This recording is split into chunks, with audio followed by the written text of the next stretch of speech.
Hey, it's Mike here, and today I'm going to do a response to Chris Kresser debunking the game changers on Joe Rogan. Yes, I know it's another Joe Rogan response, but hey, a lot of people see those, and it was like 3 hours of points attacking a vegan diet, so I'm going to respond to it. Now, my main observation of their video is that while it started out talking about the game changers, it really just became a field day attacking vegan diets from any which way. And of course, they talk about the gladiators and things in the movie that I'll cover, but it also talks about just how vegans will have a honeymoon period and then they'll get deficiencies. But then if the whole world went vegan, deficiencies would ruin the world, and on and on. And the video was 3 hours long, so I'm only going to be able to touch on just the tip of the iceberg of points that they covered, but I think there's some important ones. And if you don't know who Chris Kresser is, a lot of times Joe Rogan has had him on his podcast to just be kind of like the vegan criticism guy. In the past, he's made inaccurate claims about DHA in vegans. I think he walked those back, and this time, for this Joe Rogan appearance, he has made a particular page on his site with all of the sources that he cites, and if it's anything like, for example, his popular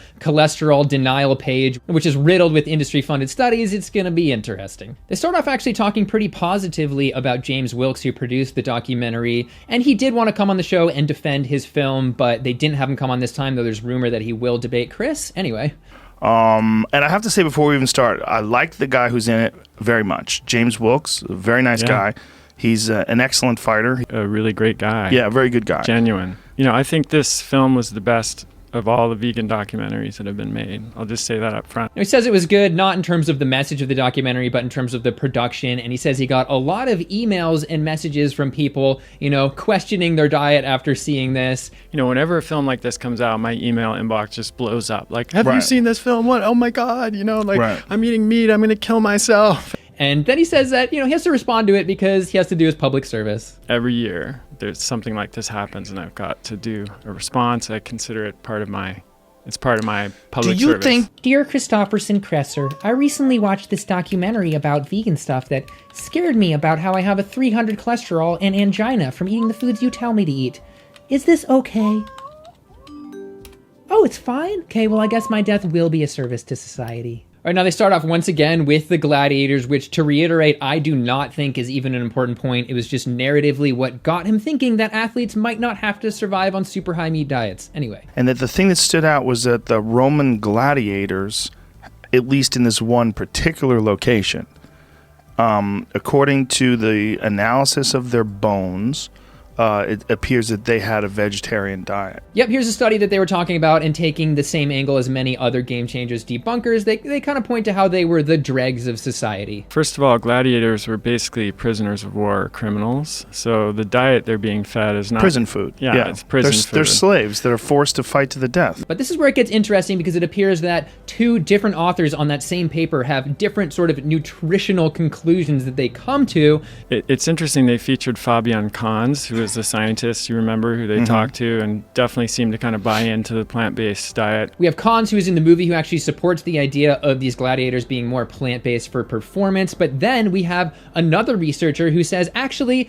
it was all the carbs that were just making them fat, so that when they got sliced, they were less likely to die. So he said the vegetarian diet had nothing to do with poverty or animal rights. Gladiators, it seems, were fat. But we have these mosaics of the gladiators at the time that they were alive. These are like low pixel pictures of them, and no, they are not overweight. They are normal weight people. Consuming a lot of simple carbohydrates such as barley and legumes like beans was designed for survival in the arena. Packing in the carbs also packed on the pounds.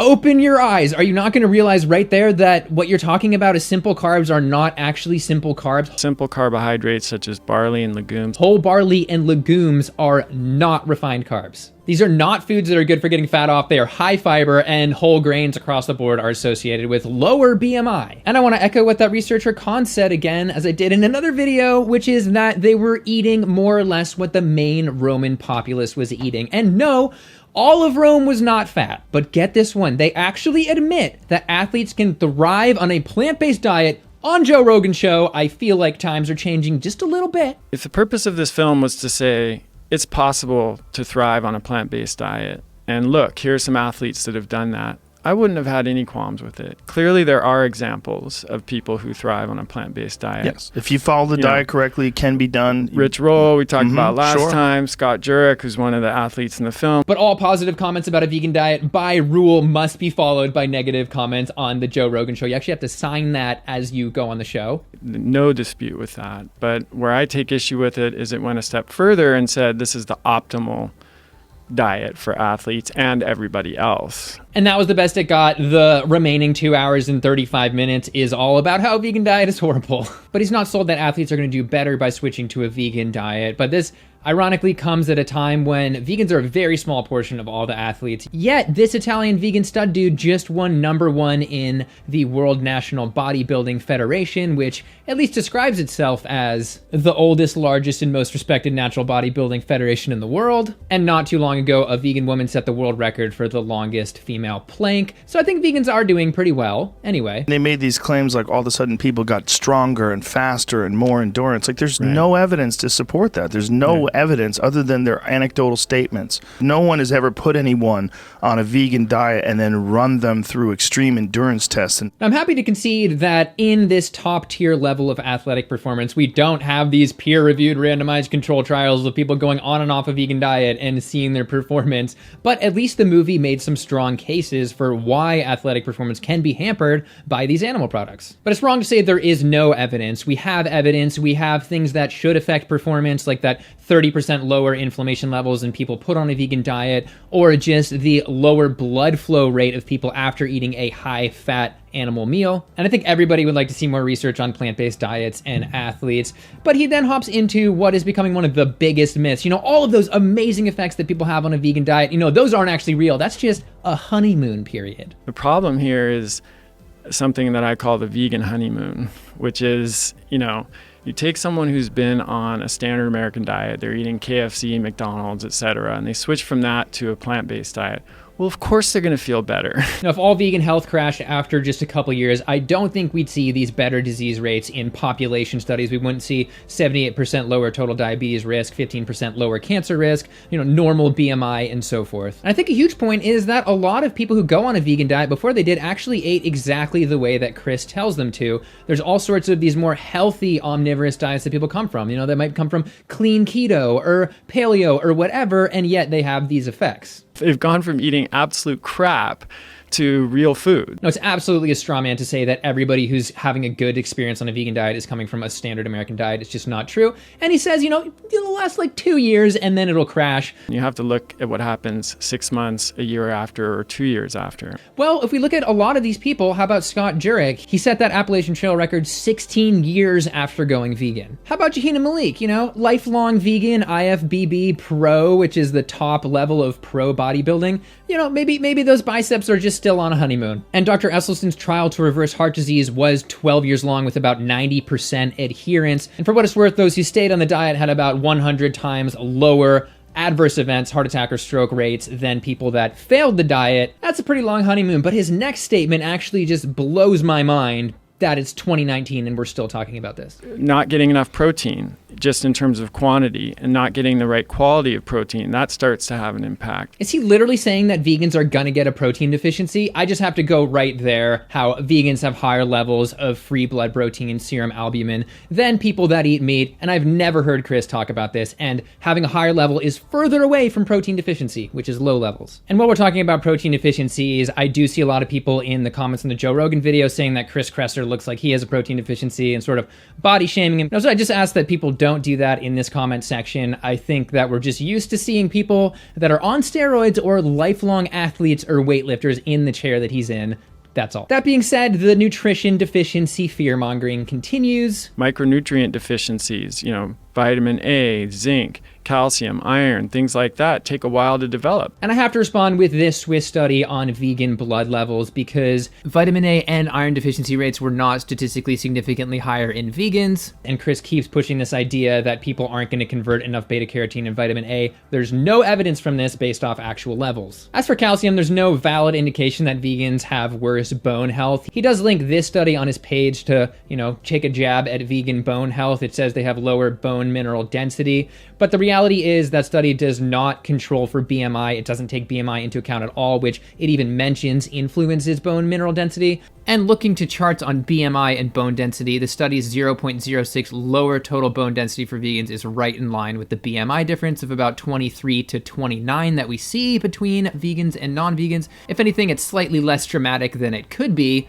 for a largely Caucasian group. It's not about diet here, it's about how much stress is being put on those bones, which increases the density. And I will say that yes, vegans do have worse zinc levels, but there's no indication that they're having any real clinical manifestations. Like, vegans aren't losing their taste en masse. By contrast, though, in this study, vegans had 4 times lower folic acid deficiency rates, and folic acid deficiency is the leading cause of the most common birth defect, neural tube defects. Not good. Next, we start going deep into protein details. One of the things they talked about was protein content, and I immediately knew that this was not correct or that they were being deceptive. If you recall, the movie compared the protein in a peanut butter sandwich to 3 ounces of beef. 3 ounces of 90% lean ground beef has 24 grams of protein.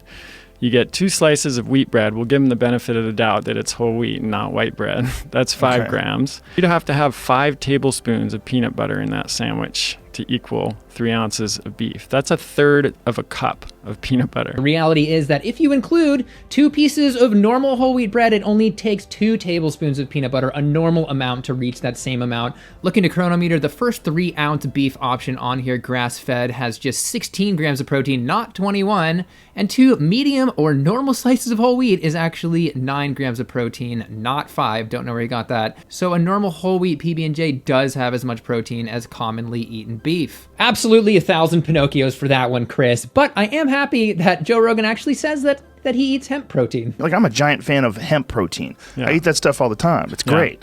He just likes anything that's vaguely related to marijuana. Anyway, now Chris goes into protein quality.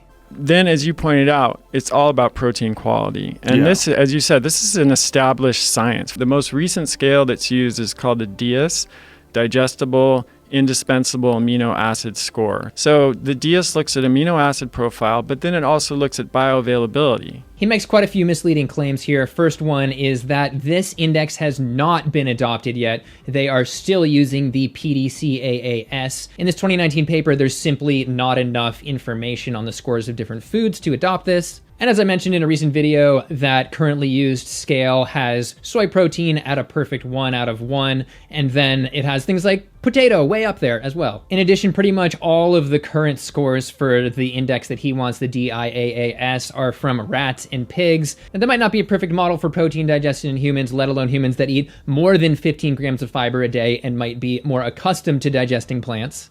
Vegans. Also, the loudest voices I see online for this protein score are people that work for the animal agriculture industry. This paper was actually written by somebody who works for Cargill, which is a massive meat producer. Cargill would definitely benefit from working on a score that makes animal protein look even better, and then maybe it'll help them get into aid relief programs for people that really need that quality protein, or just make meat look way better than plant protein again. They look at this especially like in third world countries where protein deficiency is common. And while it is a little bit off topic, Chris does come from the perspective of using this higher quality protein to feed the hungry people of developing nations, which is completely insane when you consider that the crops that we feed to animals in the US alone would be enough to relieve the hunger of the 800 million hungry people on planet Earth. But throwing away even more of our crops to feed hungry people animal products is just not smart. And his new protein index says, of course, that peanut butter and wheat that would be in a peanut butter and jelly sandwich are just way lower on the scale than things like beef. And here's the thing, we can argue about theoretical protein digestibility indexes all day, but from this 2019 study that looked at real people and muscle mass and animal versus plant protein found no difference between animal versus plant protein and muscle mass. It was just how much protein is being eaten regardless of the type. So this sheds major doubts on this DIAAS protein score that he likes. And this isn't even getting into how, for example, they're comparing foods that are eaten in different amounts. You eat more plant foods than you eat animal foods because of their calorie density. Completely ignored. Anyway, I'm done with that. The most ironic part is even if you do believe that animal protein is better digested, completely ignore everything that I just said. Again, vegans have those higher levels of protein in their blood, and that is likely because of their lower levels of inflammation. So it's very possible that telling people to eat more animal protein could actually increase inflammation and lower their total protein levels. This is because C-reactive protein is an inflammatory response that eats up free blood protein and lowers levels. And this next part might be my favorite part, when speculating why vegans are so dumb about protein. This is what I think it is, honestly. There's a lot of vegan influencers, and there's a lot of people that make YouTube videos and people who produce things like this, and then the other folks just parrot what they say. I take full responsibility for making people think they can get enough protein on a vegan diet. It's all me. I'm just kidding. But is that not exactly what Joe Rogan does with cholesterol myths and talking about how cholesterol is fine? He's just parroting these myths from other influencers and people he's talked to on his show. This is just how information passes nowadays. It passes through social media and new avenues. The best argument, in my opinion, is this factory farming is disgusting. Plant-based agriculture doesn't kill animals. It's just false. I mean, there have been studies that show that particularly monocropping type of plant agriculture kills far more animals than are killed from eating cows. Yeah, hit vegans right where it hurts. Tell them they kill more animals, which is, we all know it's ridiculous. Come on. But I have a full detailed numerical response in my Kruger video and several other videos. Let me give you their argument for that. They say that most of these monocrops are to feed animals. Yeah, that is a problem. So I'm not going to talk about that too much here. It would take a lot of time, but I do want to respond to how he says that plant farming kills 7 billion animals a year. And up to 7.3 billion animals killed every year from plant agriculture. Which, he clearly didn't do his homework, because animal farming kills 70 billion land animals and hundreds of billions of marine animals through fishing and bykill. Vegan diets kill less, and you can bet that if vegans were in charge of farming and doing it veganically, if we actually did shift to a vegan world, those farms would be completely designed around killing the least amount of animals possible. You can't just appeal to perfection on one side. Anyway, I'm done. Let's put that. Now, this is where I think Chris just reaches peak skeeviness, where he cites this study in the journal PNAS. There was a great study published in the journal PNAS in 2017, specifically addressing this claim of would removing animal products from our diet have, saved the world, basically. Basically, they found that it would only reduce greenhouse gas emissions by 2.6%, and the incidence of nutrient deficiencies would go way up. Yep, a vegan diet would verifiably destroy the world. Everyone would become deficient. Well, it's funny that he didn't mention this PNAS study of how a vegan world would actually save 8 million lives over the next few decades. No, it's this one, which, by the way, was on the US alone and has been highly criticized. The journal has published multiple letter responses, which are very well written. One says, unfortunately, their study provides a misleading message, and for example, running a model with an 80% grain diet, this is actually trash. And another response calls it a highly unrealistic and narrow scenario design, actually saying they're feeding a feed lot style diet to the human populace in the US. And it points to that its plant-based scenario arbitrarily doubles the total calorie needs to 4,700 calories a day, and that waste fed to livestock is all incinerated, emitting a ton of carbon. So why was this study that Chris cited so anti-vegan and ridiculous? Well, it was done by the Department of Animal Sciences at Virginia Tech, as well as the U.S. Dairy Forage Research Center. It was literally done by the industry to try and present themselves as relevant nutritionally. This is the crap that you cite, Chris, every time, this type of crap. Great study. He uses this study to say that, well... So, there's a lot of downstream consequences that I don't think have been fully thought through. Even if a plant-based diet might work for one person, will it scale? Actually, I have thought about this. How about how it would free up about 50% of our lower 48 land in the US, which could easily be reforested, and sequester so much carbon that we would be almost a net zero country? How about saving a third of the Earth's freshwater? How about stopping the leading cause of species extinction? How about the mass reversal of our #1 killer, heart disease? How about those consequences? And later in their talk, he actually mentions that there was a third-party study done on a holistic grazing beef farm that showed that they actually sequester more carbon than they release. Is this true? It sounds really good if you eat meat. But there was a third-party life cycle analysis, full life cycle, so they looked at the whole process at White Oak Pastures, which is a beef operation. It's a Savory Institute hub, so they're following the regenerative Savory Institute practices. And they found that their beef operation was a net carbon sink. Firstly, just because it's a third-party report doesn't mean it's accurate. Here's the report, and it doesn't appear that independent samples were actually taken, so in theory, Not saying they did this, but they could have kind of hacked the system. I've done soil cores before, and I know that you're going to get a higher soil carbon when you go down where there's more vegetation by a stream, say, than the top of a hill. The report is actually transparent about caveats and how this might not be the actual result. And they say something kind of funny, that it is believed that the necessary period to reduce greenhouse gas emissions to avoid irreversible damage to many Earth systems is in the coming 30 to 50 years. Yet they use a 100-year time span in which methane looks way less threatening as a gas because it burns hot in the atmosphere, so to speak, and then it chills out. And so over a 20-year period, it's nearly 3 times as powerful. So assuming they didn't actually just undercount methane emissions here over that 20-year period, you would be able to just triple that methane column to 80, which makes the operation very not carbon negative. It makes it very, very carbon positive. It's also worth mentioning that grassland systems will likely reach a peak of carbon storage and get diminishing returns. They actually mentioned this, talking about storage capacity. And so after just a few years, all of a sudden they could be sequestering almost nothing and continuing to emit as much as they are. And just to challenge their methane emissions for a second, from this FAO report, beef emits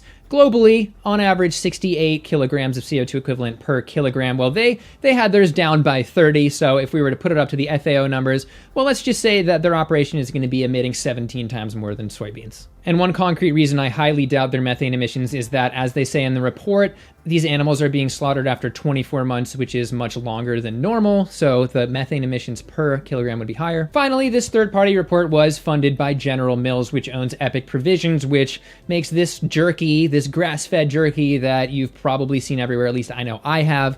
And then they get onto the seaweed topic, and I have a whole video talking largely about this. It turns out scientists have blown the whistle that this could lead to issues in the ozone, so I don't think we need to go down that route, but much more on that in the video, which I'll link below. All right, so again, this video of theirs was 3 hours long, and there was so much to talk about. And if you're thinking you didn't actually talk about the game changers that much, it's because they didn't actually talk about the game changers that much. It was just attacking veganism from various levels for the most part. But the reality still remains that a very small portion of athletes that are vegan are performing very well, and a lot of athletes have seen great performance increases after going vegan. They've broken world records. They're doing pretty good. And to bring it full circle, their Gladiator discussion in the beginning was actually a joke. I mean, the idea that these people were eating carbs to become obese is just not based in reality. In addition, their protein quality scare stuff just also doesn't hold up to the data when we're talking about real humans and real muscle mass. And again, those vegans have higher levels of blood protein. What are you going to say about that? And biomarkers like lower inflammation on a vegan diet and a better blood profile, lower lipidemia, which I talked about in my last video on this topic, do make a good case that the main point of the documentary is still valid. Finally, concerns about a vegan diet nutritionally ruining the world based off a single joke of a study by the animal science department of a university is actually the most ridiculous thing here. But hopefully when James Wilkes gets to talk to Chris, it's a fair scenario. I'm really looking forward to seeing that. And final point, I actually have just started a Discord server, and after this video, I will be hanging out there. A link to that will be below. For those that don't know, a Discord server just offers a great way to communicate openly between people. You know, we can use voice channels, we can have different chat channels for things, and Patreon contributors will have special little perks in this, which will be fun. And so that's it. Feel free to like, subscribe, let me know down below what you think of all this. All right, thanks for watching, and I'll see you guys at the Discord server if it's still that time.